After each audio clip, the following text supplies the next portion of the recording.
So y'all know Candace Owens, she does not back down. She doesn't let up. And when it's time for receipts, Candace Owens drops the receipts at the perfect time.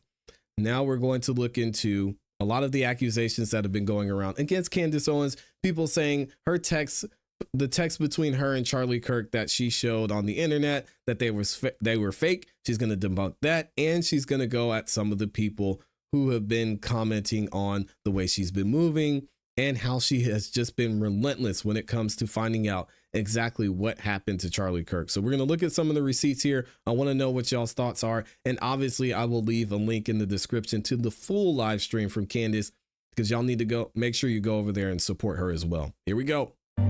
Okay, so something that I want to say right at the top here before we get further into the Charlie Kirk story and speaking about January 6th and how somehow that's connected. There's something I learned that's bothering me. I'm just going to put it out there, see if it bothers you as well. But I learned via tips that the feds immediately seized the footage at Timpanogos Hospital.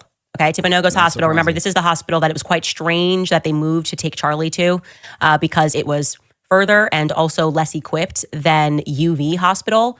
Like it was like UV was a trauma 1 and Timpanogos was trauma 3. And a bunch of people said very strange that they took him here. And then it got strange because we started hearing from other people that he was definitely at UV Hospital. It was very weird. Anyways, I would like to add to that by saying that on the day that Charlie was shot, for whatever reason, Kash Patel injects himself into it, the feds seized all of the footage at the hospital that Charlie was brought to at Timpanogos. That doesn't make sense to me. Nothing makes sense to me in this whole story. So this is just kind of the icing on, on the top here. Not even the icing on the top. But why would they move to seize that footage?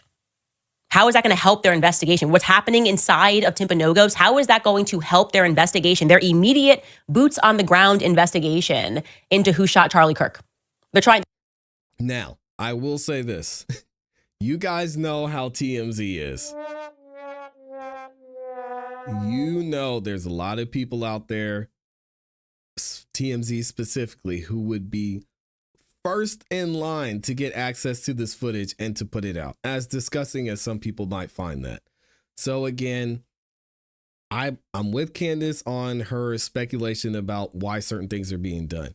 But I think this is pretty easily explainable when it comes to why the FBI might want to get that footage, because they know somebody's going to try and get it. Someone's going to put it out there, which that's why a lot of people who were around Charlie Kirk at the time said they removed some of the footage and they made sure they secured some of the images and the videos from this actual crime, because they wanted to make sure the FBI had everything they needed and it wasn't taken and put out in mainstream media.